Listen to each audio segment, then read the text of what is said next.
Hola a todos. En este video estaremos considerando los comentarios del estudio del libro del 25 al 31 de marzo 2024. ¿Qué tal amigos hermanos? ¿Cómo están? Espero estén bien, sean bienvenidos.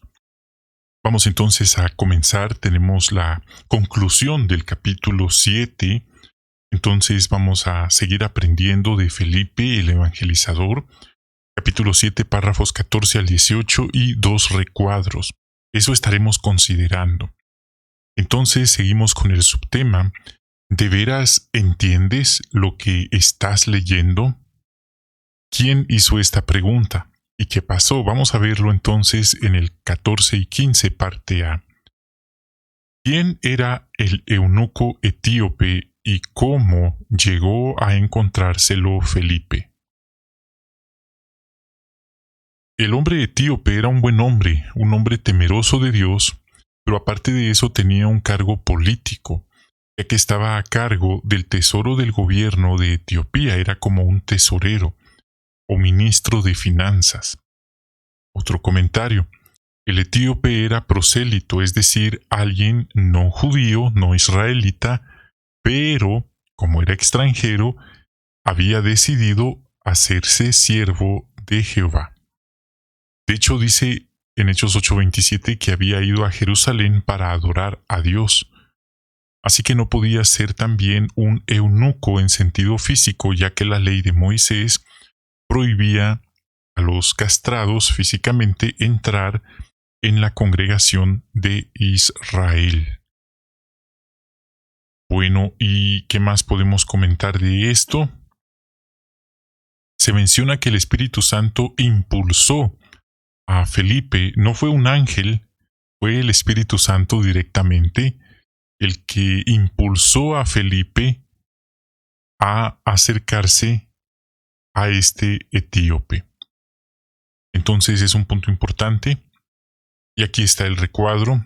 Si hablamos un poco más sobre eunuco, puede ser que sea alguien que fue castrado, o bien también no era un requisito en el caso de algunos, como un copero o un tesorero. Así que, según estamos viendo en este recuadro, habían dos definiciones: una castración literal o bien un alto cargo en la corte de un rey. Esos dos significados podía significar eunuco. Y como ya mencioné, él era un prosélito, no podía ser en sentido físico, ya que la ley de Moisés prohibía a los castrados entrar en la congregación de Israel. Vamos ahora a la parte B, cómo respondió el etíope al mensaje y cómo sabemos que no se bautizó por impulso. En primer lugar, vemos que era una conversación. No es que Felipe lo detuviera y le empezara a decir: quiero hablarte de la Biblia, quiero dejarte un buen mensaje. Vemos que fue una conversación. Él le hizo la pregunta: ¿de verdad entiendes lo que estás leyendo? Y ese hombre fue humilde, es decir, el eunuco etíope, el alto funcionario, era un hombre humilde porque le dijo: ¿y cómo podría saberlo si no hay quien me enseñe? Una persona orgullosa quizás hubiera contestado: claro que sí, no sabes con quién estás hablando, no sabes a quién tienes enfrente. Yo ando en carro y tú a pie. Hoy en día, en el territorio encontramos personas muy orgullosas que no saben nada, pero en su mente, en su mundo de ellos creen ser maestros de Biblia o de religión y que nadie sabe más que ellos. Es el orgullo en una de sus máximas expresiones. Pero vemos que el etíope no era así. Entonces lo invitó a subir al carro y para que le explicara a quién se refería la profecía de Isaías. Una vez que entendió esto, él le dijo: mira, agua, ¿qué impide que me bautice? Y de inmediato Felipe lo bautizó. Entonces no fue por impulso, porque no estamos diciendo que él no tenía conocimiento de la Biblia o de las Escrituras. Sí lo tenía, pero le faltaba algo más para complementar ese conocimiento. Nuevamente, ¿cuántas personas que a lo mejor creen en Dios, tienen una Biblia, pero no tienen la humildad de reconocer que no entienden lo que leen en la Biblia. Creen que no necesitan saber nada más, creen que la predicación debería ser solo a las personas que están ebrias, borrachas, descarriadas, pero no con ellos, porque ellos ya saben, ellos ya van a una religión. Pero mire que nos enseña el ejemplo del etíope. Entonces, no fue por impulso este bautismo, sino una vez entendió el requisito del bautismo, porque la ley de Moisés no hablaba de un bautismo como tal. Ahora Jesucristo sí ordenó, Juan el Bautista también lo hizo, el bautismo, para perdón de pecados y salvación. Hoy en día también vemos que la religión hace algo así, le hablan a las personas cosas bonitas, cosas emocionales, ponen música de fondo para que las personas se pongan sentimentales o emocionales, lloren un poco y les dicen que se bauticen, pero al día siguiente no cambia nada. Siguen viviendo en pecado, muchos ni están casados, fue en fornicación, en adulterio, robos, mentiras y una serie de cosas más. Entonces ese no fue el caso del hombre etíope. Él ya tenía un fundamento y, por supuesto, todo esto que estamos considerando. Aquí está el tema del bautismo. Algunas religiones, ya se pueden imaginar cuál específicamente, hablan que basta con rociar sobre la cabeza de un infante, salpicarle agua y con eso ya cumplió el bautismo. Sin embargo, al leer la Biblia, como estamos haciendo hoy al estudiar, nos damos cuenta que el etíope fue bautizado dentro de una masa de agua. No dice que le roció agua o que lo metió en un vasito de agua. No, él fue bautizado en una masa de agua. El relato dice que se metieron ambos en el agua, en Hechos 8:36 y 38. Si solo era suficiente con salpicarle agua, ¿por qué entonces no le dijo que le podía rociar un poco del agua que llevaba en su recipiente de cuero? ¿Por qué le dijo que detuvieran el carro junto a una masa de agua? ¿Qué sentido tendría? Es un buen razonamiento a partir de las Escrituras. El término bautizar también se deriva del griego baptizo, que significa sumergir o hundir en el agua, según el diccionario griego-español de Francisco Adrados. Y los textos bíblicos hablan de bautismos que encajan muy bien con esta definición. Por ejemplo, la Biblia dice que Juan estaba bautizando en Enón, cerca de Salim, porque allí abundaba el agua. Luego menciona el río Jordán, donde fue bautizado nuestro Señor Jesucristo. Y el río Jordán existe hasta nuestros días. Es decir, si alguien va allá, puede también sumergirse en esas aguas. Imagínese. Y también dice que cuando Jesús se bautizó, los cielos se abrían en cuanto Él salió del agua. No en cuanto le salpicaron la cabeza o le rociaron agua, sino dice salió. ¿Qué es lo opuesto de salir? Entrar. Evidentemente tuvo que entrar en las aguas, ser sumergido. Así que para los cristianos verdaderos la única forma correcta de bautizarse es sumergiéndose por completo en agua. Quizás les ha pasado a ustedes, en algunas asambleas, los hermanos del bautismo vuelven a sumergir a una persona. ¿Por qué? Porque a lo mejor no fue sumergida completamente o levantó un pie mientras se le sumergía. Entonces, son pequeños detalles que confirman esto de inmersión completa en agua. Algunos han preguntado, ¿y será que le agregan algo al agua de la piscina de la asamblea? Quizás sal o algún ungüento o aceite. Nada de eso. Simplemente es agua. Es más algo simbólico que es en obediencia al mandamiento de bautizarse. Y por supuesto, esto tiene como un sello espiritual, una connotación espiritual, ya que la persona está, por así decirlo, haciendo un voto al Creador del universo que ahora reconoce su autoridad, reconoce el papel de Jesucristo, también del Espíritu Santo, y que ahora vive para quien murió por él o por ella. Entonces es algo bastante serio, así como hay personas que viven para hacer el mal, esto representa que alguien vivirá para hacer la voluntad del Padre. Porque decir para hacer el bien, esa palabra puede ser muy ambigua, hay gente atea que no cree en Dios, pero hacen el bien. A lo mejor ayudan a personas desamparadas, ayudan a animales, por ejemplo, no tiran basura en las calles, hacen voluntariados. Todo está bien, pero no están haciendo uno de los primeros mandamientos, que es amar al Creador, reconocerlo como Rey. Vamos ahora a ver el 16 y el 17, cómo intervienen hoy los ángeles en la predicación. Bueno, no vamos a decir que escuchamos voces sobrenaturales que nos dicen en esta casa no o en esta casa sí. Y hago mención de esto, hermanos, porque hay religiones que van no voy a decir de casa en casa, pero sí van caminando en las calles. Ellos a su manera predican, dicen.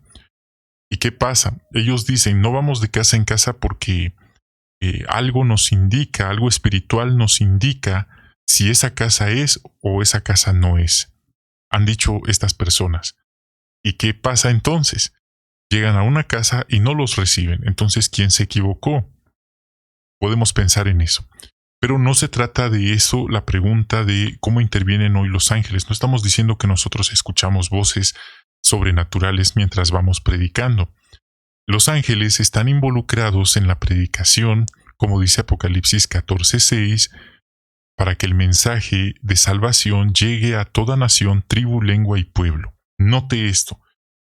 No están haciendo que las personas se conviertan milagrosamente, porque esa es una decisión personal, pero sí están involucrados en que el mensaje llegue a las personas.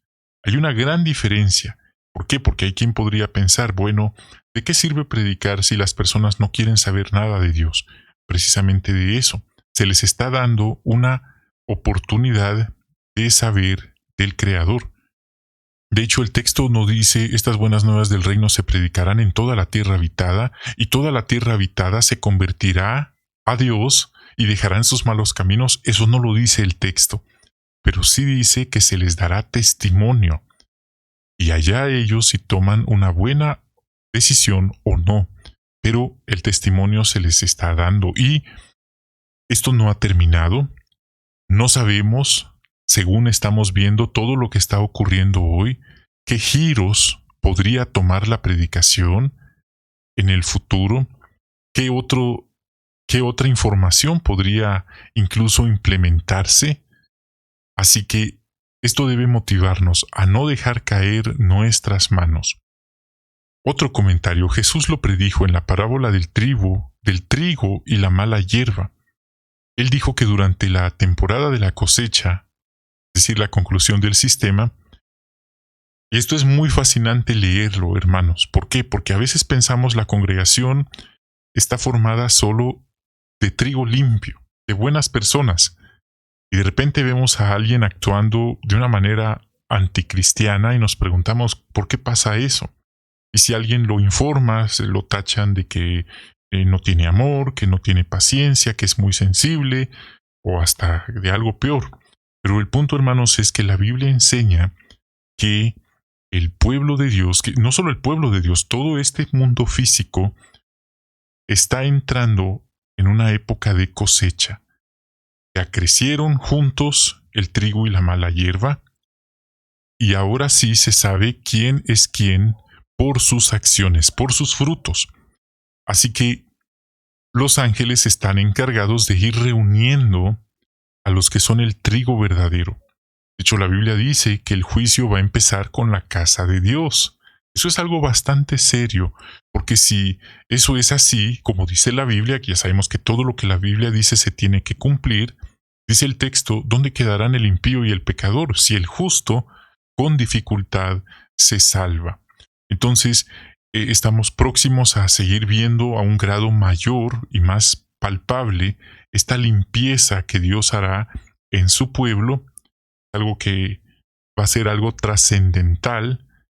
Y dice, no solo se está reuniendo a los ungidos verdaderos, porque la Biblia habla de 144,000, ni uno más ni uno menos. Si usted hace cuenta, se va a dar cuenta que es una cifra que ya ni la organización toma un cálculo de investigar quién sí y quién no, pero esa profecía se va a cumplir no por humanos, sino porque Jehová y Jesús así lo establecen. Y también se va a recolectar, se va a reunir a una gran muchedumbre. Un detalle, muchos no lo saben, la gran muchedumbre no se ha completado. Se está formando, pero no se ha completado. Bien, hermanos, entonces los ángeles nosotros no los podemos ver físicamente con estos ojos físicos, a no ser que ellos adopten una forma materializada, una forma con un cuerpo físico, como hay registro en la Biblia, y no hay tampoco una regla que diga que hoy ya no pasan esas cosas. Pasan y ni cuenta nos damos muchas veces, pero los ángeles están allí viéndonos. Nosotros no los vemos, pero ellos sí nos observan a nosotros. Hasta cuando creemos que nadie nos está viendo, ellos nos están viendo y le dan informes a Jehová de cómo estamos, qué estamos haciendo, etc. Entonces, este comentario quizás me explayé, me extendí un poco más, en vez de solo decir ellos dirigen la predicación y en el futuro harán algo más y ya. Siguiente párrafo. Hice más que eso, expliqué un punto muy importante y es bueno entenderlo. ¿Cómo intervienen los ángeles en la predicación? La anterior era una respuesta que abarcaba toda la pantalla, entonces seguimos ampliando este comentario. En ocasiones, quizás les ha pasado a ustedes, encontramos personas que le habían estado orando a Dios para pedirle ayuda espiritual, para aprender de la Biblia. En otros casos, hemos encontrado personas que estaban a punto de atentar contra su propia vida, y antes de que lo hicieran, llegaron o llegamos nosotros a tocar su puerta. ¿Le ha pasado a usted una situación parecida a estas? O a lo mejor alguien estaba con problemas, desesperado, no sabía qué hacer, la persona, y al vernos en la puerta tocando, abre la puerta y a lo mejor la persona empieza a llorar de agradecimiento, que dice que esa fue la respuesta a su oración. ¿Le ha pasado algo así? En ese caso, no dude que los ángeles lo han estado guiando. Oiga, ¿y qué hay de los hermanos que han muerto en la predicación? Porque eso ha ocurrido también, hermanos que, así como usted y yo, nos hemos levantado una mañana para ir a predicar y de repente esa fue su última mañana de predicación. Quizás algunas personas, grupos criminales los raptaron, se los llevaron y los desaparecieron. ¿Por qué ahí los ángeles no los protegieron? Bueno, recuerde qué le hicieron a nuestro Señor Jesucristo, qué le tocó vivir al apóstol Pablo, a Esteban, a todos los fieles de la antigüedad. Así que si eso les pasó a ellos, ¿qué podríamos esperar nosotros también? Y eso es muy importante de entenderlo. Y al contrario, no hemos perdido a los hermanos, es para alegrarnos. ¿Por qué? Porque al morir ellos fieles a Jehová, íntegros, es como si ellos ya tienen el pase seguro, ya están, por así decirlo, ya no están en este sistema, ya murieron fieles esperando su recompensa. Ahora somos nosotros los que tenemos que mantenernos fieles día a día. Pero no hemos perdido, hemos ganado a ellos. Y aquí se pone un ejemplo en el párrafo de dos hermanos que iban predicando con un niño, ya era casi al mediodía, estaban a punto de terminar y el niño insistió en que predicaran una casa más. Y fueron, tocaron el timbre, salió una chica, hablaron con ella y ella les dijo que acababa de estar orando para que alguien le explicara de la Biblia y aceptó un curso bíblico. Hemos escuchado varias de estas experiencias, en ocasiones también de alguien que estaba a punto de atentar contra su vida. Y si esto no nos ha pasado, no dudemos, hermanos, que los ángeles van con nosotros, ellos están al tanto de lo que hacemos y esto nos motiva a esforzarnos por vivir una vida íntegra, una vida de comunión con el Creador, para no perder esa protección o esa bendición espiritual. 18. Último párrafo. ¿Por qué debemos seguir valorando nuestro ministerio? Bueno, porque hemos visto que al participar en la predicación es un gran honor. Los ángeles van con nosotros en la predicación. Así que esto nos motiva a no permitir que nada ni nadie nos impida seguir predicando las buenas noticias acerca del Cristo. Predicamos de casa en casa, lo cual está muy bien. Predicamos con los carritos o exhibidores, también está muy bien. Y otra forma muy efectiva de predicar es con nuestro buen ejemplo. Cuando no estamos predicando organizadamente con la congregación, no llevamos a lo mejor vestimenta para predicación, pero las personas nos ven y esa también es una forma de predicar. Cómo tratamos a las personas puede despertar el interés de ellos porque somos tan amables, porque saludamos, porque damos las gracias. Cuando hoy las personas en muchas partes del mundo ya no hacen eso, es raro alguien que salude, alguien que tenga buenos modales con el personal de servicio de alguna tienda, por ejemplo. Entonces son pequeños detalles que nos ayudan a realizar nuestro ministerio plenamente. Y aquí vemos una imagen de cómo los hermanos van predicando. Bueno, iban antes, porque esta fotografía no es reciente, pero ahí está la oportunidad. Entonces, es un mensaje que ha cambiado vidas y nadie que haga lo que la Biblia dice sale perdiendo. ¿Por qué? Porque estamos obedeciendo al Creador. Bien, hermanos, esta fue nuestra consideración para el estudio del libro de esta semana. Gracias por acompañarnos.